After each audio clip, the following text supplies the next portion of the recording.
started your journey with Nishith Desai Associates. How was it working there?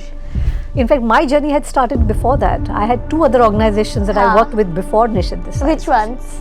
All chartered accounting firm called MA Shah Co. Okay. And where I did everything, whether it was audit, stock taking, or tax return filing, everything. I learned there. That was my first employer. After your joining, did you see more women stepping up into leadership roles? Definitely yes. Trend had already started. I think most organizations today are far more cognizant of the fact we need to do more about getting more women in the pipeline. Why did you choose Arthur Andersen? So that was about 1991. India was just liberalizing. And Arthur Andersen was, the blue chip firm. But when you became the chairperson, how was the feeling like?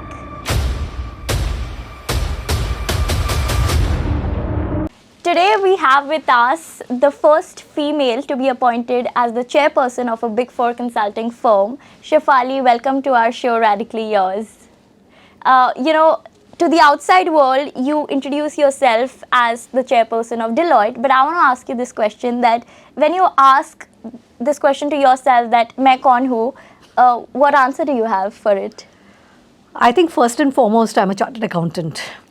And having been in practice for more than 35 years, that is deeply ingrained into my career, right? So first and foremost, I would say chartered accountant, then more of a tax practitioner, because that has been my passion, something that I have followed and pursued through multiple organizations. And that has taken me here, where I am today. So I think these are the two things that I relate most to. Chairperson, as you know, is a relatively newer phenomenon for me, more recent, just 1 year old. But, another twist and another turn. Yeah. But how has life changed for you ever since you've become a chairperson? Has there any more responsibilities added to it, or it's been the same kind of routine that you've had in the past also? I think at least 20 times more than what I was doing before. And if as a tax partner I thought that, I only had, limited hours in the day, I think this was like adding a lot more to, what I needed out of those hours. So, you have to be available, 24/7. And because while it is, large part of the time is devoted to internal affairs, but in a large firm like Deloitte, it is pretty significant. So there is a lot of travel involved. We have a lot of offices. We have, over 30,000 people in Deloitte India. And we also travel globally, in the network. So all of that continues. And on top of that, there is a little bit of client work as well. So it just keeps adding on. So how is your leadership style like now? And how has it changed from what it was when you were a tax partner? I think the inherent leadership style has not changed much, because I've always been somebody, yes, I work very well with the teams. In fact, I've always had teams to work with. And whether you're doing a tax assignment or you're doing, the board assignment, you need the support of the full team. I think what is important is to recognize that not every member, is equally qualified. There will always be some people who are better at something, and there will be others who are better at something else. So the whole success of the team lies in how, as a team leader, you are really able to bring them all together and really as a team do something much beyond what each individual team member is capable of doing. And I continue to do that. It is more of a democratic style, because I like to be, I'm more consensus driven. So I like to give, everybody an opportunity to speak their mind. I provide an environment which makes them comfortable with it. But at the same time, when it comes to taking decisions, I'm also very, very firm, and I can take decisions quickly. So, once I have what I need and I've given opportunity to everybody to speak their mind, then I quickly, I'm able to drive decisions quite fast. So on that decision part, was it a quick yes when you got this opportunity of joining Deloitte as the chairperson? So I was already in Deloitte, for 6 years before I got the opportunity to join the board. And no, it was not a quick yes. Why? Tell me more. So this is something, again, it's a part of, I can take you back to the social conditioning, right? I think as women, when, and especially in my generation and pedigree, when we were growing up and going through the college and our careers, I think we've all been brought up with thinking that your family comes first and then comes your job, right? So it was always that, while my family was growing up, my children were young, I always wanted to make sure that I had enough time and attention for them. So while I was able to work, but I was not really getting involved too much in any managerial or a leadership role. But when it came to, joining the board and then, raising my hand for the chair position, I thought about it and I said that, all this while I've been coaching a lot of women. Yeah. And every time I tell them that, they must not sit back and let somebody else push their name. If they think that they are ready for a job, they should raise their hand. Yeah. And, it got me thinking that, while I'm preaching all of this, Are when you it comes to me, practicing I'm it? not practicing. And I felt, a little bit shaken up and I thought that, okay, it was time to rewrite the script. And that is where I said that, okay, I've been a tax partner for 35 years. And I know I can, do this job and I can give it my best. But if I don't raise my hand now, I will never be able to, in my good conscience, preach this to any other women that I mentor. So that is what really prompted me to raise my hand. But of course, women go through this imposter syndrome, right? Often. We never think we are ready. So there is always that hesitation on, can I do it? Will I be able to do it? What if I fail? So I needed a little bit of reassurance. And, I had my family council meeting. And I asked, my husband and my two sons, what did they think about it? And I think they said unanimously that, I could do it. I could very well do it. So then that was it. That prompted me to kind of, change my track and, nominate myself for the board. And then from then on to the chair. But after your joining, did you see more women stepping up into leadership roles? Definitely, yes. In fact, over this last couple of years, and of course, mine was just 1 year old back, but the trend had already started. I think most organizations today are far more cognizant of the fact that we need to do more about getting more women in the pipeline. Because only if the women stay in the profession for longer time, can we really expect them to rise up and take more leadership positions. Otherwise, if we don't have enough in the pipeline, how are we going to really select our leaders from there? And so at Deloitte, we are, putting a lot more programs in place to make sure that we are hand-holding women so that, they don't really exit just when it is time for them to expand their families or relocation. So we are trying to give them a lot more mentorship support so that, we make sure that they stay in their careers. Which programs are these that Deloitte has launched for women?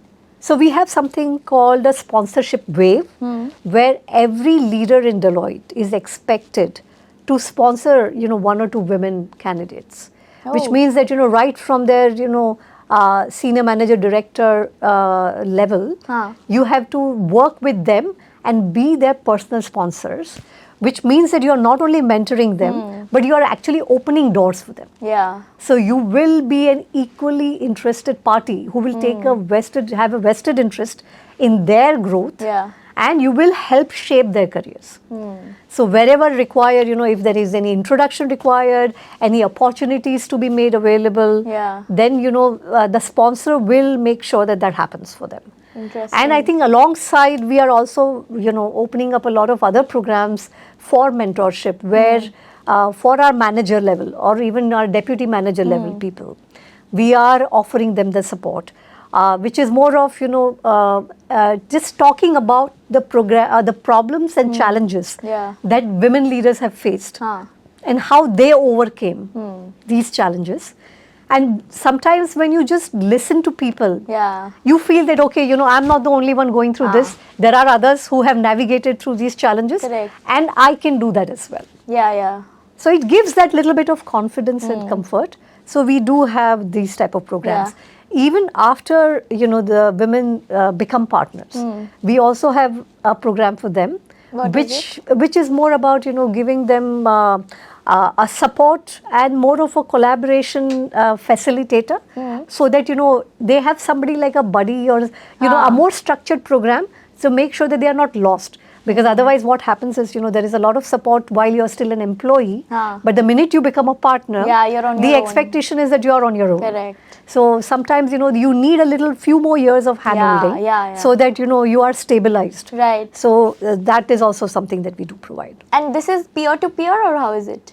It is peer-to-peer. Okay. But we have, I think the way we do it is that we have we facilitate through some external speakers who come and talk about some things. We have our internal leaders who talk to them about it. And then it is peer-to-peer thing as well. Okay. So it's structured over the years. We have, cohorts, 2 cohorts in a year that go through it. Yeah. We also have an interesting program for women who are returning from maternity leave. Because that is another, one of the big reasons why we lose some of our women, employees. And we do have, a lot of flexi policies for them. So right from the time when they decide that they are ready to expand their family, there is a counseling, framework. Okay. So they can actually register for their counseling program. Just even before, way before they even think about parenting. And this is open both for men and women. Okay. But just, explaining them and taking them through the journey, so that mentally they are better prepared to handle it. And then, of course, throughout the maternity leave and after that, when they want to get back to work, then there is, a little bit of a learning program that we do provide, so that you are able to, skill themselves back. Catch up on the work. Correct, right. And it is important, especially for the professionals. So we do help with that and help them with a role that suits them. So that they are able to take the care of their family, as well as, get back to their work. But tell me about the biggest challenge you faced in your life so far, and how did you face it? I think in hindsight, while you're dealing with a challenge, it's always, that seems to be the biggest challenge, till you take that, next step and go over it. Right? And then when you look back, you say, okay, it was just a small step. So many challenges. I think every time I have transitioned from one organization to the other, it has been a big challenge. Because I generally am, not somebody who really fleets around that often. But so I, once I'm stable somewhere, I really like to, build my team, build my practice in that organization.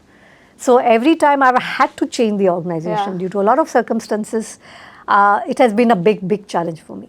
But I would say that, switching from my tax role to the corporate governance was by far the biggest decision that I've taken in my career.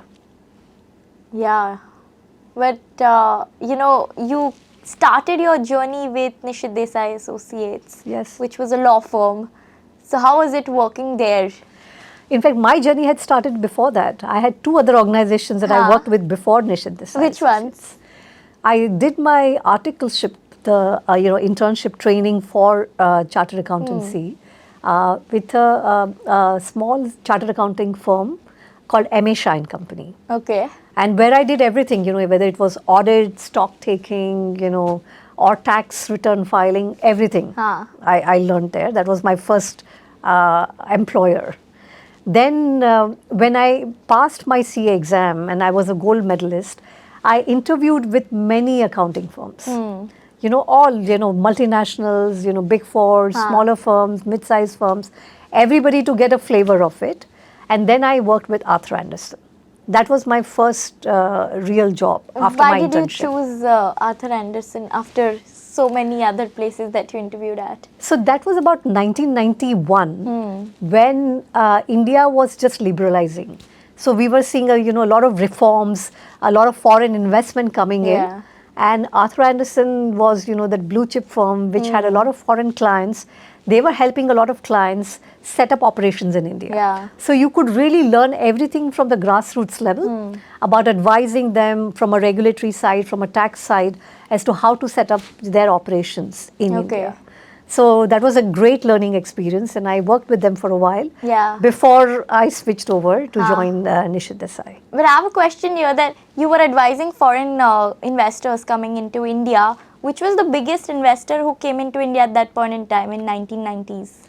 So I was working with a few banks, you know, and I've done a lot of work with them in terms of establishing their presence. Some of the non-banking financial services companies, establishing them. And I think there were lots of oil and gas companies that had huge operations at that point. So did a lot of work with them, setting up their project offices, and you know, and they used to have hundreds of employees working on the oil rigs. So I used to do some work with them.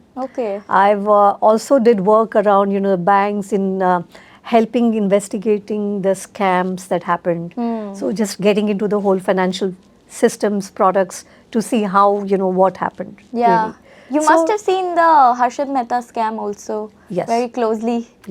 What was your reading back then when it was happening? Or did you also like predicted that it would happen? No, I don't think anybody could have really predicted what happened.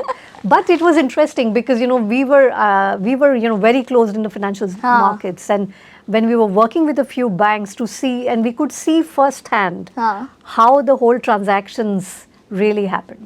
So that was a big learning experience, a very interesting one. To really, you know, look at anything, and, you know, it was from an investigative lens. Really retracing the steps to see what happened first, what happened next, where did the money go, where did the securities go. So, but a fantastic experience. But when this heavy borrowings were being done, you know, by people like Harshad Mehta from big banks, y'all didn't like sense that, okay, something might go wrong? I don't think we were advising then. No. We were actually brought in to advise afterwards, after the scam was reported, because we were helping some of the banks trace what happened. Okay, got it.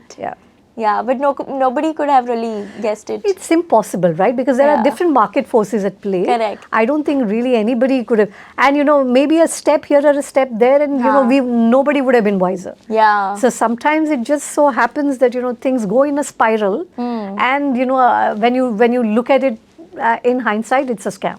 And then when you were, you know, brought into the issue after the scam happened, did any policy changes come into play? After you all advised that, okay, these are the checks and balances that should be put up? Of course, you know, at the bank's level, a lot more happened afterwards. I think, but that time our main assignment was just to help them really trace it back, for them to find out what really happened.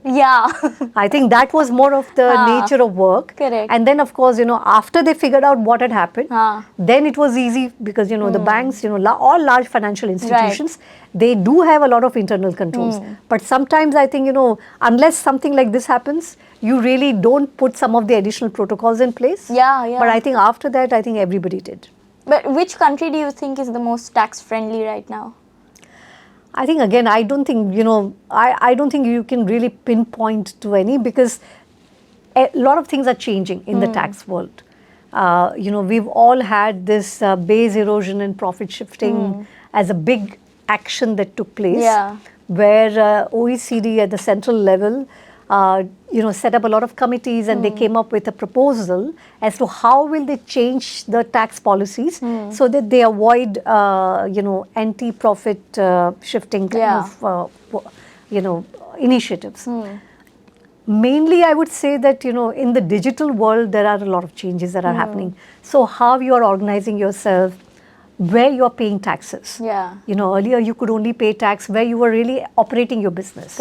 But in the digital world, you know, you are really operating business everywhere and anywhere. So, you know, the basic norms around taxing, you know, the businesses is changing. And that has been one of the, you know, most challenging works. And the businesses are also reorganizing themselves in response to some of these tax policy changes. So that has been interesting. But do you think the way in which foreign investors viewed India as a country with good regimes around taxes, has it changed from what it was when you were at Arthur Andersen to now? Do they think India is a much more tax-friendly country? 100%. I think it has changed drastically. Because earlier, that was a time when we had very high level of taxes, and even the way we were operating, it was very, very basic. Yeah. Now, if you see, we have top-notch kind of tax system in terms of the low level of corporate taxes. We use a lot of technology, a lot of automated tools for whether it is for tax return filing, compliances, or tax audits and assessments, right? Even the appeals are all faceless. So a lot of use of technology. In fact, we do a lot of exchange of information. We exchange information with many countries so that we know what's going on with the same set of taxpayers in other countries. Our tax officers are really well trained. They do go and they do go on secondment to some of the other countries to see how they are operating in their countries. On the tax litigation front as well, a lot has changed. But I think there is a lot more that still needs to happen on that front. Because, we still come from that mindset, which is that, every matter has to be disputed and every matter has to be litigated to its ultimate course. So I think while that's changing over years, we do have some threshold limits for appeals and all that. But still, I think, from the corporate side, still that's one of the big development areas. But I think in terms of the way companies look at India, I think, it's well established that India is a market nobody can ignore. And, this is India's, century, decade, whatever you have to say.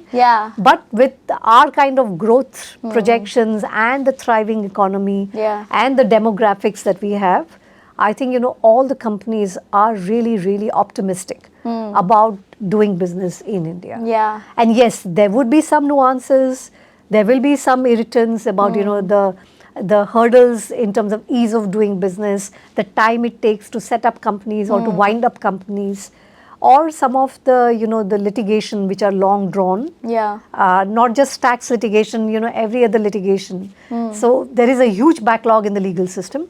So there are a few more things to work on, but nobody can ignore the market depth and the potential that we have smoothly. But why did Deloitte choose BMR to acquire or not set up on their own? I think, so Deloitte already had its own tax practice. But I think this was, another complementary piece where BMR was a boutique tax advisory firm. And it had a lot of advisory engagements with the clients. Whereas Deloitte had a lot of compliance engagements with a similar set of clients. So it was a good fit for them to have. But there might be other boutique advisory firms also back then. There is enough, there were enough of big fours and there were enough of boutiques. But there is always a matching where, where the right, it's the, when the time is right for the right set of people to come together. And, again, when we were choosing where to go, I think Deloitte just came across as the right choice because it had the right culture.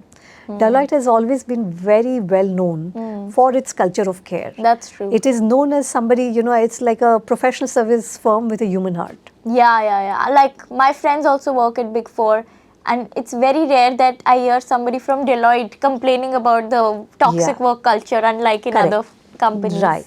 So it's generally a little more humane face and a culture of care where we really understand people. So I think that was, the prime factor in favor of Deloitte. Well, have you ever faced any office politics? Not now, of course, you've reached a senior stage, but when you were in the early stages of your career, if yes, how did you mitigate that? Because that's a common thing that every youngster faces, especially when they join a new job. It's a big challenge for them. It's just like joining a new college and getting ragged by your seniors.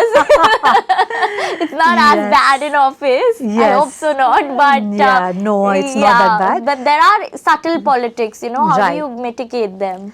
So generally, by and large, I was again fortunate enough not to be caught in that because when I joined Andersen, which was the first big firm that I joined as a gold medalist, so I really came with my own set of, things. And I used to get that level of respect and, people would come asking about how to look at some situation or, how would you interpret some law. And so it was not so difficult. And I think by the time then I worked with the law firm, it was in a very different structure. So there, we were putting a lot of systems and processes in place, which was, what I had learned from a big firm. Yeah. I was trying to, bring in a lot of processes in the law firm construct.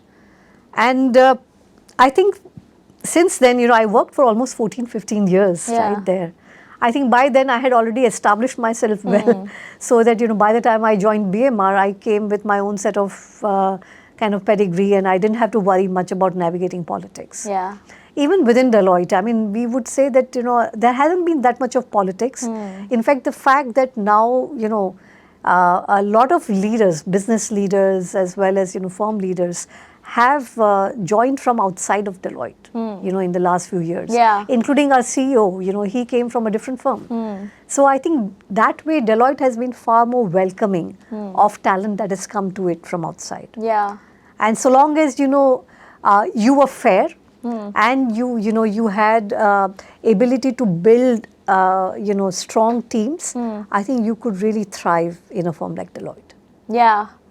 But because you manage teams and people would want to hear you on this, that जहाँ पे होता है at least office politics, वो लोग क्या करें? Like, how do they get out of it? See, I would say that, there are times when you can just put your head down and just focus on your work and not be bothered. The politics is really of concern when you have an aspiration for the leadership role. Yeah. And, it's bound to happen. There are fewer roles and far more, contenders. Yeah. So that is where some bit of politics is bound to happen. I think that is where having again the right set of sponsors and mentors helps you with your journey. Because then they can guide you as to how do you build your road to the leadership role. Yeah. And I think keeping close to them and learning from them, listening to them, I think is really, really important for that. And then sometimes I would often say that, if you don't win that role, I think, don't be disheartened. There will always be newer roles to come your way. Or, if you think you deserve that role, just work harder for it next time and it will come to you. So I really don't think too much about, losing some roles, because I think there is enough opportunity to establish leadership role. And in fact, I say that to my team as well. If you look, every team has a leader, and it's not always the senior most person. Yeah. Even if you are the junior person, you can still be a team leader. Somebody who takes an initiative, somebody who decides to do things differently, somebody who makes sure that, the team members have reached their home safely in the night. You are a leader in yourself. So I think you just have to find your true calling. You don't have to really, be so hooked on to only a leadership role. I mean, the roles keep coming and going. There will always be a newer opportunity down the road. Yeah. Would you have said this to yourself had you not won 100%. this role of chairperson? 100%. But if I would have not been a chairperson, I would have done something else. Like in some other firm or in Deloitte? No, in Deloitte itself, I would have found something else to do. Yeah. So, I mean, again, it's a matter of choice, right? Correct. What is more important? Is the organization more important or a role more important? I think for me, I enjoying what I'm doing and the place of work and the people I work with is more important to me. Right. So I think, and if you are happy being where you are, you will find, another role that is more fulfilling for you. Yeah. But if you keep switching the organizations for the roles, then it becomes a little bit, more of like, you keep jumping every few years and you don't spend enough time to really enjoy what you're doing. Because every time you're rebuilding your team, you're rebuilding your, position. Yeah. And then there will always be something else that you're, missing out on. But I want to touch this topic of retaining good leaders and good talent in your company, because like you said, you've switched different companies because you thought there was much more to do somewhere else. And the company would have felt like, why am I losing a leader like her? So how do you ensure now in Deloitte that you retain the leaders that are doing great? Because everybody has a path for themselves. Of course, they think of the company as well and their interest, but they have to look out for themselves too. So how do you manage between this, twist of retaining employees and also looking after their interest, which could be outside the company? I think what is most important is, to build a strong organization culture. And if you have the right culture, which attracts people to it, because people do get attracted to organizations, right? They leave organizations because of the managers, because they are not happy with something that has happened, but they join organizations.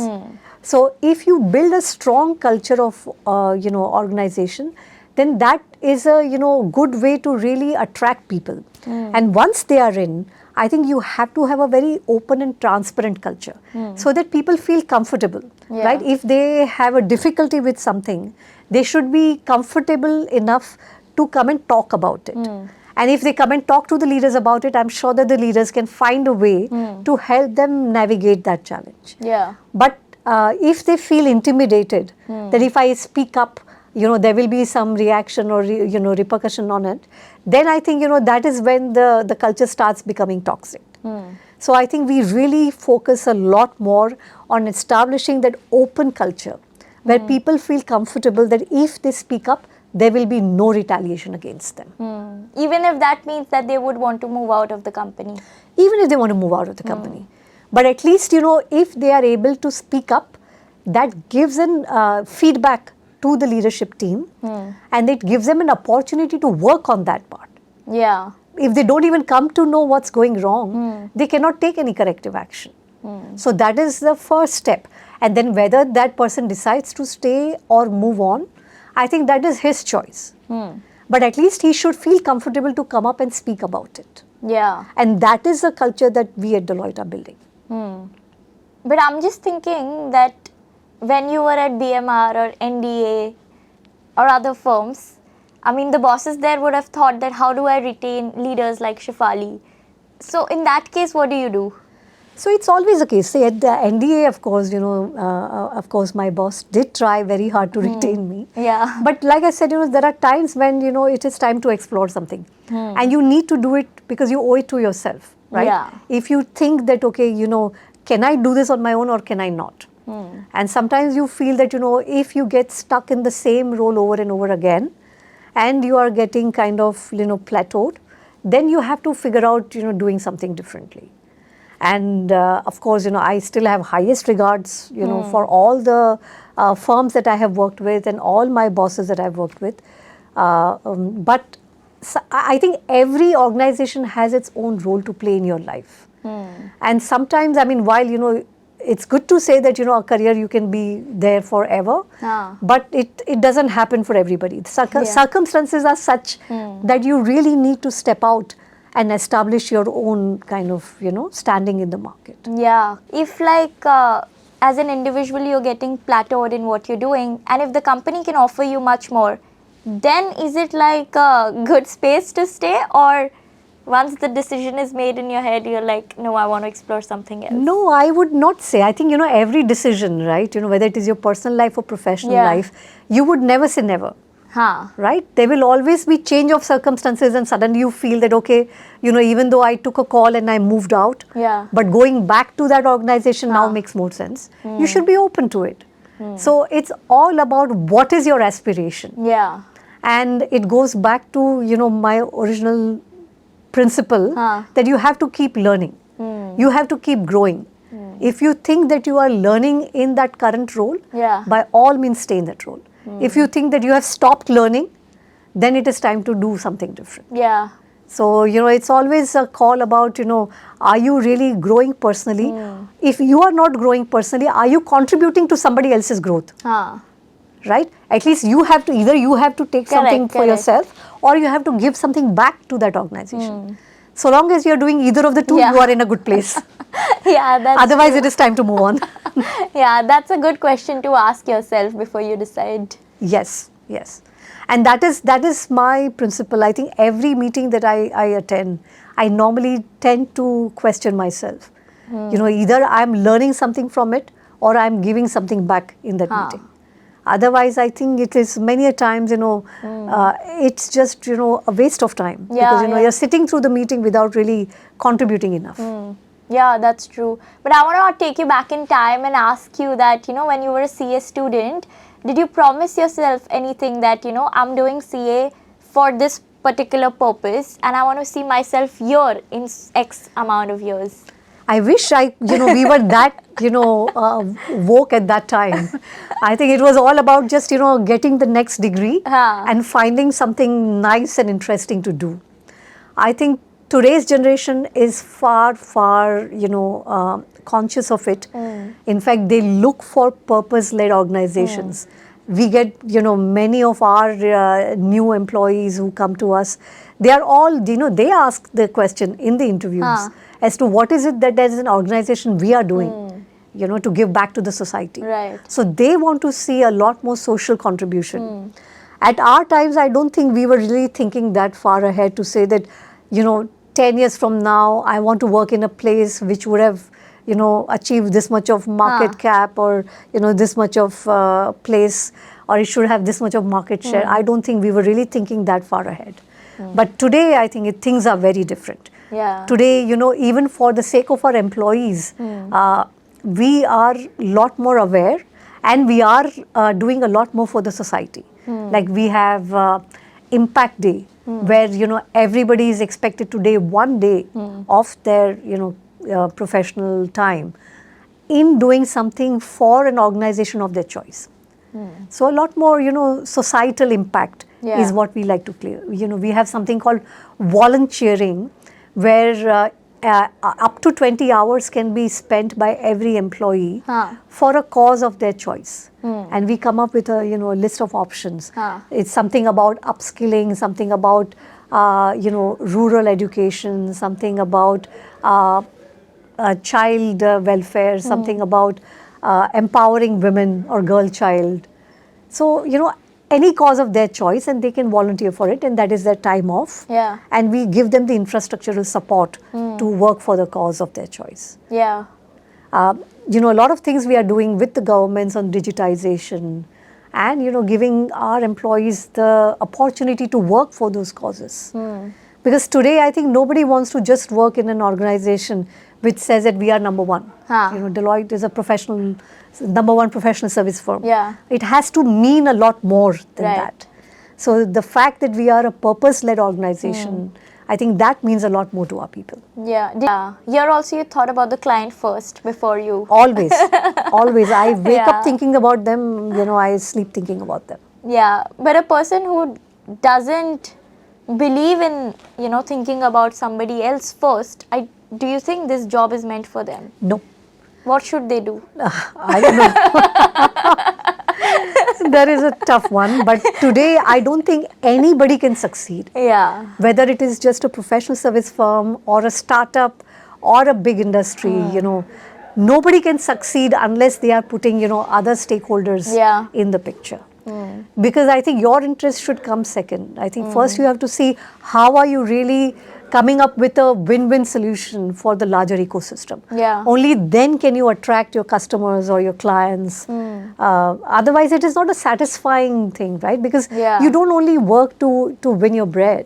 You want to feel good about it. You want to feel that, you've done something good, that you have explored your potential to the fullest, or that you are giving back to the society. It has to mean something more. Correct. But so many times people are very successful in their student life, but when they get into their phase of career, it's the choices that they make that define whether they will be a leader or just like a mid-level management person.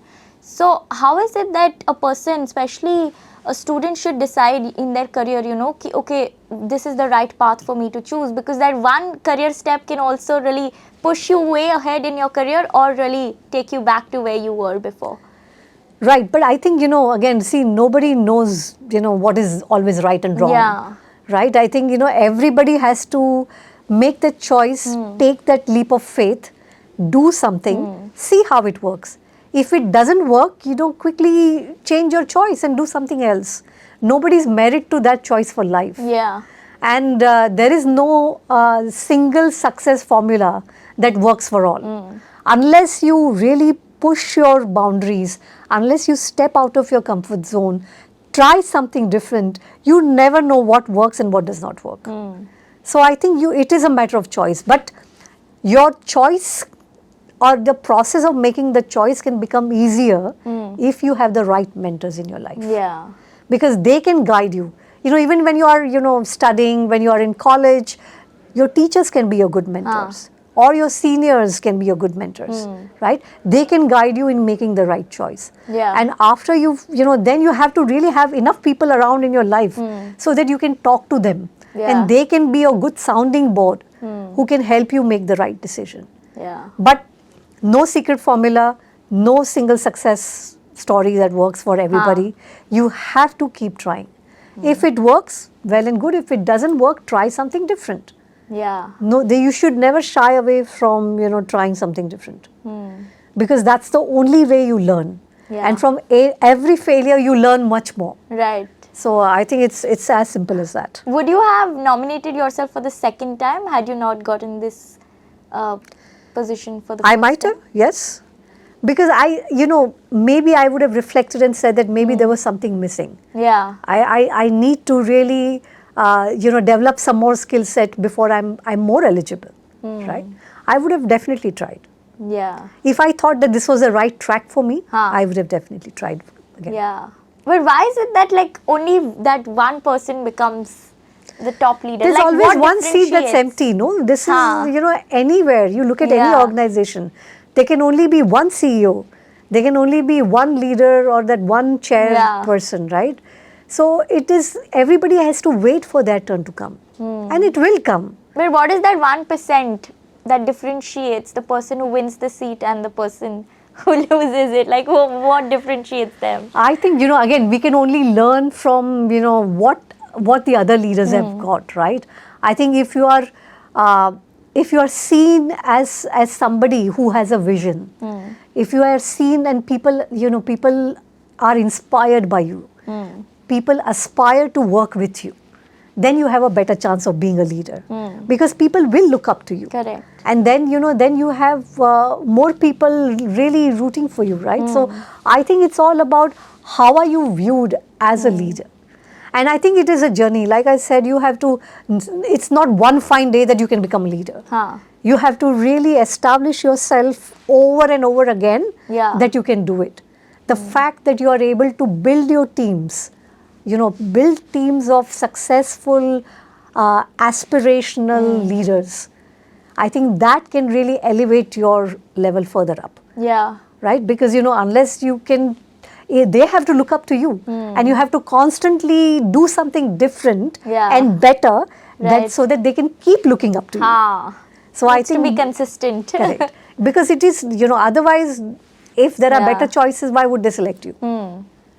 So, but I think, having that, empathy for people, knowing what works for them, because, everybody wants to be successful. Yeah. And if the leader is able to show them how to be successful, he is able to facilitate it for them, I think he will always be a better leader. But unfortunately, we don't see many leaders like that. We do. I'm very positive on that. You see how many organizations are succeeding. Yeah. And, there is always a successful leader, who's really changed the course for it. Yeah. So, and I think every time, if you see an organization succeeding, I think most of the time the cause is the purpose and the values of that organization. Yeah. That really makes it a successful organization. I think Tata's is the biggest example in front of us, right? So I think first it is the culture of the organization and the values and principles, and then it's the quality of leaders. Right. What culture did you change in Deloitte? Did you change anything when you joined? We didn't have to. I think it already had the best culture. There was nothing that you changed? No, I think we are only further enhancing. Yeah. And I think because, we have a lot of people who are coming and joining from other organizations. So it's a constantly evolving phase, right? You want the best of all, right? So whoever brings best practices from elsewhere, we try to learn from it and see how can we retain what we have, but build further on it, so that we have, better things from everybody. Yeah, with your joining, a lot of leadership level team has grown and a lot of people from outside have joined in. What do you look at in leaders while hiring them? Because at the leadership level, technicals are really top of the game. Yeah, I think that is given. Yeah, that is then given. How do you choose who's good? I think it's more about having the vision, because that is something that all leaders have to have, right? They have to have the vision of doing something different, doing something big. They also have to have that innovative mindset, because they will always have to be innovative. It doesn't mean only having newer ideas, newer products or solutions, but even navigating certain challenges, right? Even dealing with COVID times, for example. Yeah. You had to come up with a lot of innovation. How do you change your work culture in a way that you are able to work within the constraints of the pandemic, but still not, giving up on your client deliverables? So I think having innovative mindset always helps. And a leader has to be able to build strong, agile teams. If you have that ability, you are a good leader. Yeah. And that is what we look for. And your customers have to love you. Yeah. Your clients. Yes, that goes without saying. Yeah, of course. Because, if that is not the case, you really don't have that good standing. Yeah. And I think it's also something that, especially for professional service firms, right? I think that matters a lot, that the clients look up to you, that the clients think that you're going to think for them, you're going to add value to their businesses. And I think if you are looking and thinking for the client, you will try and bring all the missing pieces to the table so that your client really gets good value added service. Yeah. Are you a person who plans a lot in advance? Personally, professionally, of course, you have to, given your role. But personally, do you? I do. I do plan a lot. Not a lot, but I think, like when I wake up in the morning, the first thing I do is I just exercise a lot, because I think that is good for the mental well-being. Yeah. But while I'm doing that, I'm already thinking, what am I going to do in the day? So before I even get to my office, I've already done my half a day's worth of thinking. I know which clients am I going to call, which teams am I going to speak to, what do I need to review, who do I need to line up. So all of that already has to happen. What time do you get up at? Around 6 o'clock. Not too early. Yeah. But yeah. I thought you were one of those 4 a.m. No. I enjoy my sleep. Yeah. But waking up in time and having certain discipline, I think that is an important part of my routine. And I need to have that. I need to have everything. It's a very balanced routine, which includes time to speak to my sons who are not living in India. Yeah. Also, time for my mother, who is also out of town. So it's like a very well-balanced day. Yeah. But that you can only manage, if you really time it out, right? So I know from the minute I'm in the car, by the time I get to my office, I've already spoken to 2 or 3 people in the car. Oh, is it? So, on your personal side? On the personal side, yes. You're managing time very well then. Not leaving 1 minute. That is the key. That is the secret sauce. Yeah. Especially for all women, how do you manage time? I think that is the core requirement. How did you manage your time in pregnancy and work? Because that's a lot commonly asked question by a lot of women, especially in professional services firm, given the long working hours and heavy work. Right. So how is it for you? Again, like I said, it is always prioritizing. That is the key. There would be times when your child is your priority and you need to be at home for him.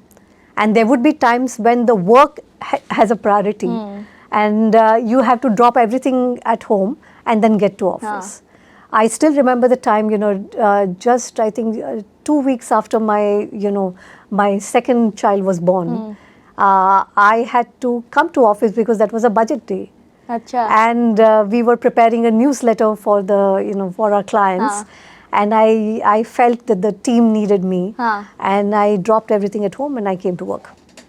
And I worked all night and then I went back in the morning to my child. So it's constantly prioritizing, right? Sometimes one takes a priority over the other. So you cannot just say that, okay, there is no longer period devoted to anything, but you have to juggle. Yeah. And the better you get at juggling, the better you get at managing your life. Yeah, that's true. But women are known to be the best multitaskers. Yes, so which is not always a good thing. And my son keeps telling me, that you should not multitask as much. Why? Because he feels that, there is also the other theory that, everything takes its own time. So the fact that, you're not always, driving and talking on the phone or you are not cooking and talking to somebody on the phone, because there are things which need a little more of a dedicated kind of attention. Correct. And I think those things deserve that attention. So I do believe that there are times when you don't have to multitask. But for younger women, especially, when you have, younger children at home, you have no choice but to multitask. Right. Have you practiced stillness ever? Like that Vipassana kind of stillness? No, I'm You don't plan to? I'm too anxious for that because I don't think I can sit. I mean, I'm a quiet person.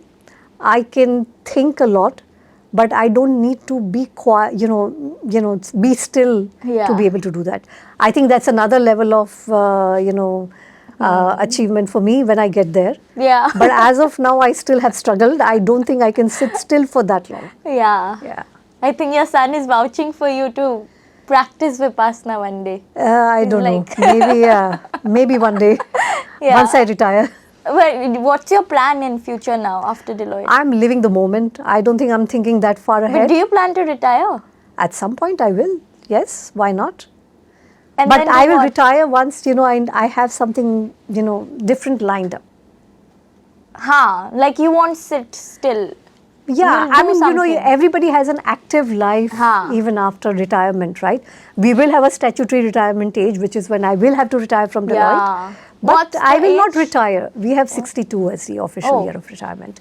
And then when I retire, I have to, before that, I have to find something interesting enough for me to do. But would you do something in the professional field only or pursue some of your hobbies after retirement? I don't know. I have still more years to, left to figure out, and I will do that. I will take my time, but I will definitely do something and not stay quiet. Yeah. Maybe you can then start a practice of your own. Maybe. Yeah. Because I don't think so you'll be able to just... You never know, right? Because I would have never thought that at some point I would give up tax as a career and move to a governance role. So I would say that, be open to what life never say never. Be open to what comes along. Enjoy the journey. How many hours were you studying as a CA student? I think that is something which everybody would want to know from you. Because you got a gold medal also. I know, but I can tell you that, again, I feel that my success at the exam was more because of how organized I was in my studying. Not because of the longer hours I was putting in my studying. So I was getting my full sleep. I was also getting my full entertainment. And there was time when I was, giving enough time even for household work because, my parents had to be away at that time because my grandmother was ill. So it is not about, how much you are studying. It is how well you are studying. So if you have planned your day, and because I was always a good planner, I knew exactly how I would study day on day. And I taught that to my children as well, that, when you have an upcoming exam, you plan well. This is your syllabus, this much time you have, this is the first revision, second revision, how much time do you need for what? And you leave some time, room for contingency. And so long as you stick to the schedule and you study as per that, I think you've got it. So for somebody who's a very bad planner, which most of the young people are, I don't think so. No, they plan very well. You ask them, how do they take out time to go and meet their friends, right, to catch up on the movies. So I don't think they do it out of their interest, but once they enter in the workforce, that's the whole thing. See, they have to find interest.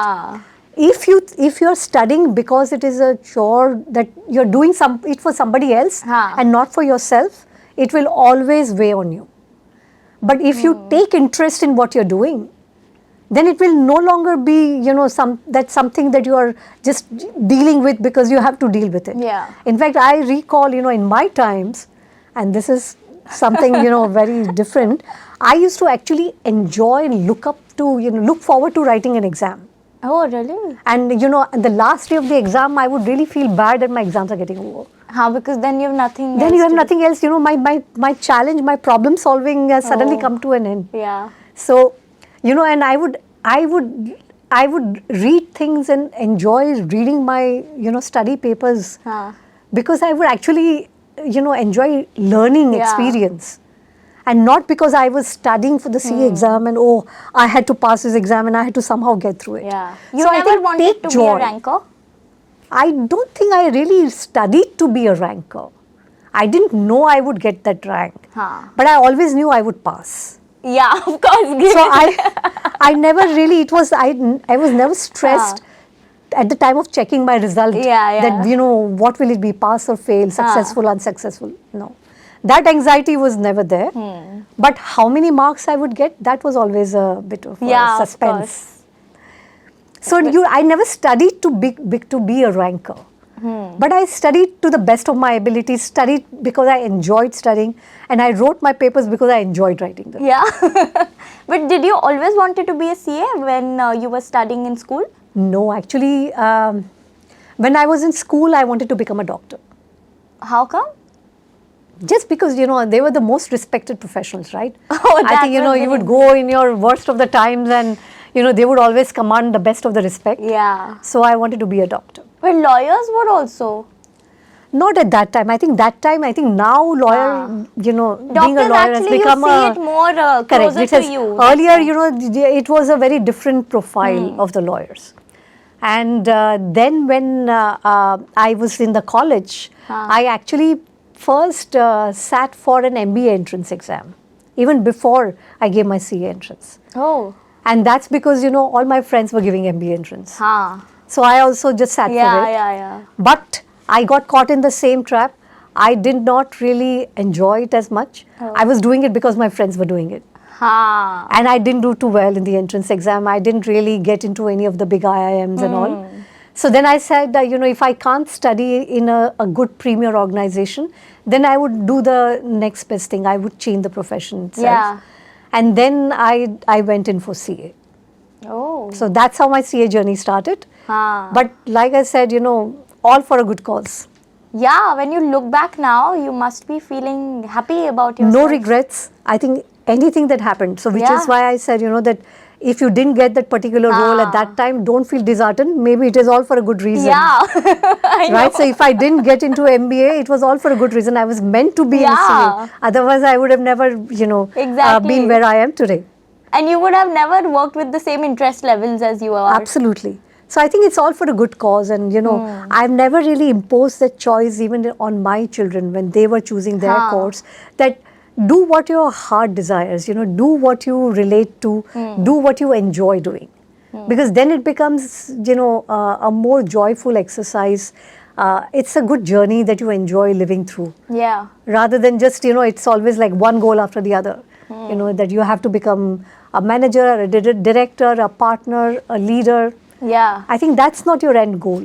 I think be a good professional service person yourself, and then everything will just come along. Yeah. But what about the unpredictable jobs like acting or politics where you don't know what will happen really? Because like in professional services, at least your salary is coming. No wonder what you're doing. I mean, you have to work. Things can change. Even in the profession, there's uncertainty everywhere. Yeah. We have enough of geopolitics changes that are happening, right? There are economies, who at one point were doing very well, and there were at other times they are not doing well, right? Same way, there are professional service firms that are there today, and then tomorrow they may not be there. They're getting competition from everywhere. Yeah. I mean, we had, a thriving practice in Andersen, and one fine day it did not exist. Yeah. So I think that level of uncertainty is there in every business. But the level is different. Yeah, that can vary. Yeah. So I think that you have to, if you need that financial security, you have to be in a more stable job. But there would be times when, financial security is not as much of a need of the hour. Then you have to really take that plunge and do something different. Yeah. So that, you can push your boundaries and get some more joy out of what you're doing. Yeah. And like, although you cleared all your CA levels in one go, but had you not, would you have like kept reappearing? Yes. I do really believe in that. I really wanted to, because I think being consistent, being persistent, I think that is very important. Yeah. Because you should never give up. I think, maybe look back and see how can I do it differently so that I have a better chance of success. Yeah. But I wouldn't give up, because I'm a firm believer that you have to keep working hard and keep working on it persistently till you achieve your goals. Yeah. Very That's important. true. What are some of the questions that you are commonly asked as a chairperson by your team members or leaders who look up to you for advice? I think most of the times it is about diversity. Huh? Because most of the questions, and because I think today, if you see, I think every organization faces that challenge. You know, even in our firm, I mean, we have close to 40% women in our workforce. But as the levels keep rising, there is a steep fall because just there are not enough women in the pipeline. So, how do we build a strong pipeline for women leaders so that we are able to get them, you know, to stay at the top? I think that is the biggest challenge. Even at the boards, I think, so when we released our last report on women in the boardroom, I think we dealt with similar issues where how do we get more women in the boardroom? I think on one hand we have a kind of a mandatory requirement because of which there are, you know, some women who are there on some of the public companies. But then beyond that, how do you get more women to participate in the boardroom so that we see more diverse culture? Right? Because, you know, that way it strengthens the decision making. And like I said, it's not just gender diversity, you know, all sorts of diversity, including, you know, more younger people to participate in the boardroom. I think that is what we want to see. And the more diverse the workforce, stronger the culture and more resilient. So that, you know, you can face any challenges that come along. And what is that one thing that you get to hear a lot from women around you who ask you an advice? It's all about networking. How do we network? How do we get the mentors? And how do you maintain the work-life balance? These are the top 3 favorite questions from the women. Yeah? Yes. पर India में कैसे network करना चाहिए because यहाँ पे वो barbecue culture है नहीं ऑनेस्टली नहीं बारबेक्यू नहीं है लेकिन खाना तो खाते ही है या बट चाय तो सब पीते हैं houses in India are like match box sized so how do you like it is not like I said it is not necessary कि घर पे ही बुलाना है हाँ बाहर का भी कोई प्रोग्राम कर सकते हैं you can take your family make a joint program or sometimes, you know, do something creative where you can actually, you know, bring your family and work together. Like, you know, we at Deloitte, we have a family day. Where you actually, we are encouraging our employees to work their family, to bring their families to work. Oh. So, you know, we have lots of events planned for the day and lots of gifts, you know, for children to come. And they children do come and they come and they actually sit where their father is sitting or their mother is sitting and they really experience, you know, how the chair goes around and what type of workstation, what type of phone they use, what type of laptop they are working from. So I think it is their way of getting a share in the work life and they start understanding what is it that our parents are doing. Why is it that they need to be away from us? I think it's just a larger understanding and building that larger ecosystem. I think you're going to get a lot of CVs after this interview. I hope so. We are always looking for people. At all levels. At all levels. For the right talent, there is always a job. Yeah, that's true. That's true. But, you know, just last question around, you know, something personal. That what has been something that you are really proud of in your life? If I have to say what I'm proud of, I would think the fact that I did not give up. I did not quit my job. That I managed to stay on course on my career. At the same time, I managed to manage my family life. I think that is something that I'm very happy about. That I managed my time well. And I was able to do a good amount of justice to both the roles. And the fact that now I can say that, yes, I practice what I preached. You know, that I did not, you know, stay in my comfort zone. I pushed my boundaries. I never stopped learning. I, you know, kept experimenting. And I took risks in life. I think that is something that I'm very proud of.